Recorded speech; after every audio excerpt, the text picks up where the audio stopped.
Hello, Gordon Freeman. It's good to see you. The Ninth Gate, starring Johnny Depp and Frank Langella, was directed by Roman Polanski and released in 1999. Looking at the poster, it's easy to confuse this film with a Half-Life movie.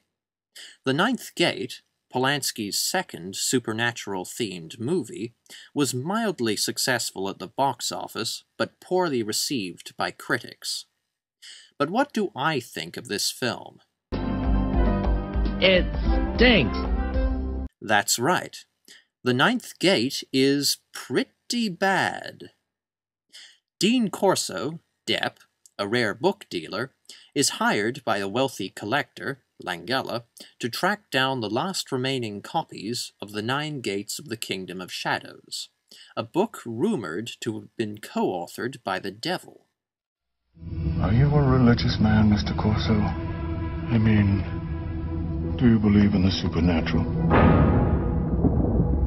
The Nine Gates of the Kingdom of Shadows. Reputed to conjure up the Prince of Darkness in person. Only 3 copies survived. I'm convinced only one is authentic. I want you to get it for me. You mean the devil won't show up? The premise alone is weak when compared to other films that focus on the devil, including The Omen, The Exorcist, and even Polanski's own Rosemary's Baby. Those films have the terrifying premise of Satan fathering a child or possessing a young girl. But what do we know from The Ninth Gate? Oh no! Satan wrote a book! Granted, the engravings are said to hold the key to summoning the devil, but the idea of the devil writing a book just isn't very menacing. Corso, his occult-obsessed employer, and the Satanists on his trail are all searching for a book allegedly written by the devil. I say allegedly because Corso is non-religious, and Satan's existence is never shown or even implied within the narrative. This makes it hard to invest yourself in the film, as finding, authenticating, and studying a book supposedly written by a non-existent being feels pointless.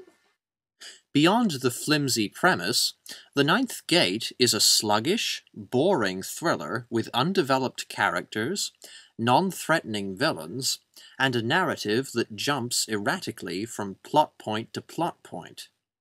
Corso is beaten up and bitten by a grumpy Satanist, Lena Olin, his best friend is killed, and the other owners of the Nine Gates are systematically murdered, but none of the main characters seem to care about any of this.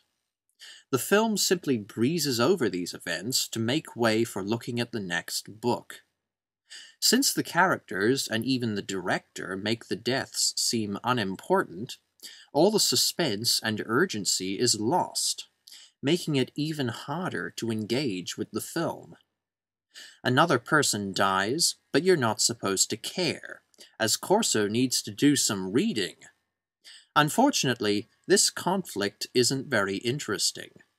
I love reading, but the importance of books should never take precedence over murder. The Ninth Gate is artfully shot, but there is some horribly shaky camera work in parts. The performances are the best part of the movie, but are still wasted and poorly thought out, much like the rest of the film. Johnny Depp exudes a smarmy charisma as Corso, but his introduction as a cunning, unscrupulous book dealer has no relevance to the rest of the movie.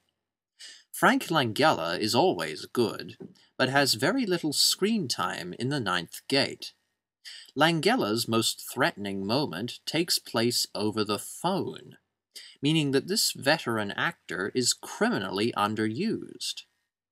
That being said, Langella is given a chance to shine in the botched satanic ritual in the climax, which was really the only disturbing scene in the movie.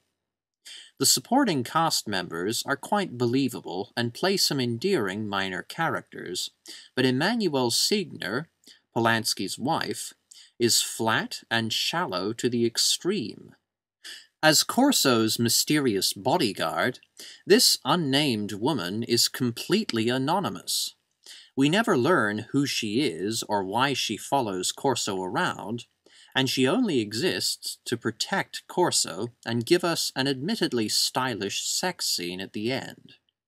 You would think that the film would reveal this woman to be the devil, but this easy twist never comes about. Siegner isn't even a love interest for Corso. She is simply a superfluous character crowbarred awkwardly into the plot. I should also mention that The Ninth Gate contains some of the suckiest fight choreography I've ever seen. It's worse than the hallway gunfight in Equilibrium. The Ninth Gate is almost as tiresome and poorly conceived as Battlefield Earth, but the acting is uniformly very good. For that reason, The Ninth Gate is better than Blue Velvet, but I'm sure that even those people who strongly disliked Battlefield Earth would have had a lot more fun with that than with The Ninth Gate. Roman Polanski's The Ninth Gate earns 2 stars out of 5. Thank you for watching. Cheers. Devil cracked the earthly shelf, who told she was the one, who opened to the room and said you have to